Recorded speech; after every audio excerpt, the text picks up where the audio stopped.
personally, I'm pro-gun. I just want to say that. I just want everybody to know here that Are you pro-gun? I'm pro-gun, and I'm a liberal. I mean, obviously, I'm a liberal. Look Why? Pro-gun in. Jay, what does that Are mean? you pro-registration? I think that in this country we have the right to bear arms, and that is part of what has kept this country this country. And So no regulation. No, that's not what I'm saying. The regulations are already in place. It's illegal for the average guy on the street to own an automatic weapon. They have to, show their driver's license when they buy ammo, except for gun shows, and that's another story entirely. But I don't think that more regulation is going to do any good if they don't enforce the regulations they already have on the books. Why aren't they being enforced? You tell me, Mr. Why aren't most of the laws enforced the way they should be, such as antitrust and such as, So what's the answer to that? Why aren't they enforced? I think it's a conspiracy. That's what I think. Because the NRA has such power that politicians on both sides of the ledger kowtow to them. I don't know if they're kowtowing the NRA in specific. I still think there's still a tradition in this country of firearms. And I still, there's a couple of towns in America, was it Kennewa? I won't pronounce it correctly, that they said, the ordinance is now that you will have a gun in your home.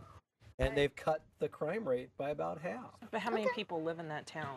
If I think that somebody's got a gun in their home, I'm less likely to break in.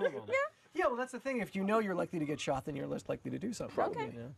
But yeah, there are still bad people with guns. The problem with prohibitions of any kind is that prohibition doesn't work, just like it didn't work on the alcohol. The bad people will still have the firearms, whereas then the good people have nothing, and therefore you're open season. So how do you stop bad people from getting guns? You don't. What do we do? You don't. That's the whole thing. That's why prohibition of it doesn't work, because a bad person will still find a way to get it. Okay, but there has to be some solution. Why do we have so many more gun fatalities here than they do in Europe? We have that many more guns here than they have in Europe. Most of the European societies don't have guns. We have hundreds of millions We have of them. all these people that end up getting hurt by the guns that they bought for their own defense. There is no justification for ever having an automatic weapon in your possession. That's correct. Unless you are in a war zone and you are serving in the military. I agree. Again, I'm pro-gun, and I absolutely agree with that statement. But we go back to the imbalance in the process, because let's say it's a 1-week waiting period to get a gun, which is a deadly weapon.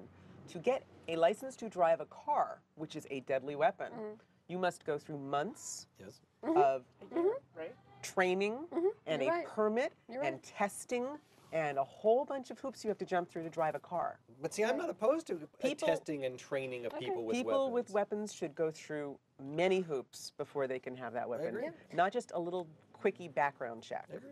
And those background checks don't even happen, I think, at the gun shows. Right. And that's why I'm saying the loopholes of the gun shows is entirely different. But Jay, you're being a little bit of a Republican here. Oh, yeah? And I just want to point out, no, what I'm saying is, it's like you say I'm pro-gun, like we're all quote-unquote anti-gun.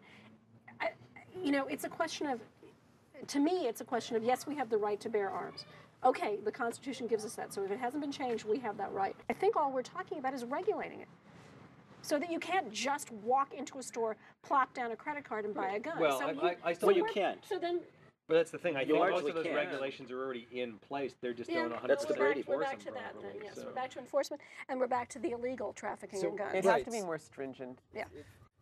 So what I really way think is too the many biggest at thing this that needs to happen is it needs to come off of the docket for every politician in America to use it as a sound bite and either act upon it or shut up. I don't know how that's going to happen. But that's the thing. I mean, it should not be one of those topics.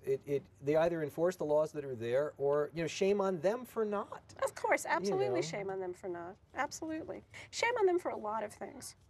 It's not just the executive branch. I mean, I think the Senate and the House have a lot of answering to do as well. Certainly. And I think if you write a bill, it should be a bill that says it's got one topic. Yeah. And it gets one vote. I And agree. there's no pork fat, is that what they call it, on the back end of the bill. Yep. And that it should be public knowledge and published so that everyone knows how it went down and what they voted on. But all the bills are published in the Congressional Review, which, of course, most people don't read. I think it should be published in the newspaper so the average But they Joe can read piggyback it. so many Without a doubt. other things onto the bill and try to slide that through, and so that it either hurts the bill, so that the bill doesn't pass that should pass, or on the other side of the coin, the bill passes and now all of this other crap went through that we really shouldn't have let go through. I really think that any senator or congressman that would stand up against that is basically saying, hey, to hell with you, we want to sneak more things through, period.